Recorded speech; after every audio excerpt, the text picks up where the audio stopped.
Hello YouTubers, how you guys doing? I have to apologize, I haven't made a video in a while, and that's because I'm really trying to crank out some of this work that I've got on the table so I can get to some new projects. So making videos, recording the videos, editing the videos, and uploading them takes a lot of time, which I really don't have.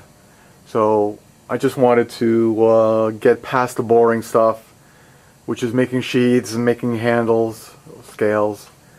I figured there's lots of videos like that, and what I find interesting is watching knife makers make knives, doing the grinding, not so much the sheaths or the handles.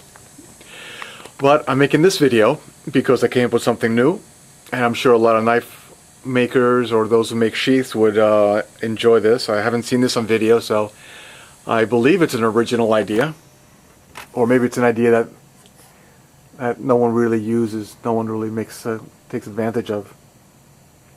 So this is a Tanto knife I'm making my dad, black Kydex sheath, and what I've done is I put one layer of painter's tape on this part of the blade, and towards the tip I put 2 layers of painter's tape plus 2 layers of duct tape, both sides. In addition to the part over here that's got the additional thickness, additional tape on it, I also cut a V. I cut it out in a V. So if I put a shadow on it, I don't know if it's showing, trying to get a shadow on it, you can kind of see that it's got some design to it, if you will. So what I should have done is maybe use more tape just to get it there. Let me see if I can put it under a stronger light source. There you go. So under a stronger light source you could see the ricasso, that's the thumb ramp, right? And you can see the grind lines. It's got a hollow grind in the middle, almost like a fuller, and then it's got a grind lined towards the top. That's the spine of it. And then this is the extra layer of tape that I've put on. So it's got a little bit of a pattern, and I guess since this worked, my next project will be a little more creative than just a V there. This idea was kind of like, if you have seen some sheaths, maybe some of the army sheaths for bayonets, they have a tip protector. So that's the pattern I'm going for. Not that it's any thicker there or will protect the tip any better, but I figured, number one, it keeps the tip of the knife from jabbing into the sides of the sheath, so it would slide in better. This part is pretty snug, so this part here, as well as wrapping the ricasso, will keep the sheath in place, keep from rattling, and keeping that area a little thicker, a little more roomier, would give it, you know, better, a little safer for the tip. That's what I'm trying to get at. So that's not so much the original idea that I was going for. I want to show you the other side. Ooh, what is that? So what I did was, and I'll show you in a minute when I open up the sheath, I, with a piece of metal, cut out a dinosaur footprint, which I guess is kind of like my logo now, dinosaur footprints of DigsFossils. And I placed it on top of the blade, and it's magnetized. I heated the blade up a little bit, heated this up a lot, and just placed it on top of the, kind of shifted a little bit. I think I had to position it here, not so much in the middle because of how this fuller is in the middle, so could have positioned it a little better. Anyway, I don't think it matters once I start putting the rivets in. It will be centered. But it comes up in high relief, much like a lot of my dinosaur footprints. And I mean, here you could put, you know, your initials. If you make the piece out of metal, right, you can, different kinds of logo ideas, possibilities can be done with this. You know, a big GAV for Gav, or LM, or a big one, Constructo.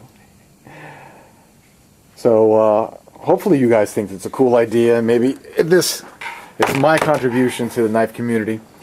So I'm going to put the camera down for a second. I'm going to take apart the sheath, just lifting it up, and I'm going to show you the footprint as well as the additional tape.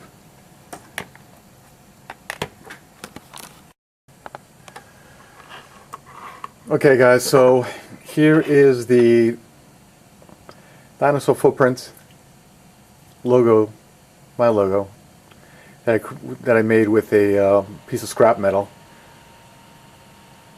Drew it out first, and then with a Dremel tool and my belt sander, cut it out. And by the looks of this, I would say that maybe I need to put a little more of a gap between the left and the right toes, leaving the little one alone, the middle one alone, only because the Kydex does not melt enough to flow into those gaps. So I got to make those gaps wider. And because I used a magnet, this dinosaur footprint is magnetized, so it sticks. And because of the curve over here, I couldn't really position it too much in the middle. It just didn't work. I didn't think it was going to lay flat, so I put it here in the fuller. So that's how I positioned it. And it, you know, removing the piece of metal, the logo here, this will not interfere with the performance of the Kydex sheet with knife sliding in or out. And as I said before, I added what's under here. This is all one layer of a painter's tape, and I use painter's tape because it's less gummy, you know, holds up better to heat and leaves less residue on the blade. So it's one layer of a painter's tape. Then I put 2 layers of duct tape and 1 layer of painter's tape again, and then before I laid the tape down to the blade, I cut the V-notch out both sides. And then once I put the tape on the blade, I cut out all around it, try to keep it straight. And by the looks of things, it looks like the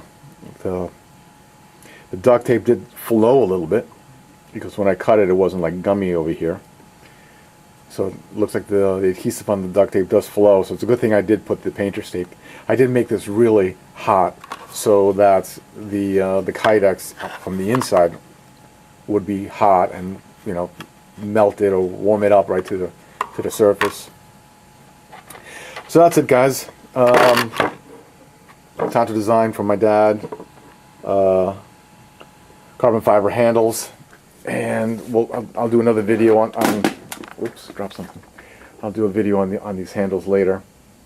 What I did was put a coating of clear coat on the handles so that you can see that I don't know what you want to call it, opalescence, that 3D effect that the carbon fiber has, only to find out when I was heating the blade and putting it under the my Kydex press that it disturbed the finish here. So I don't know.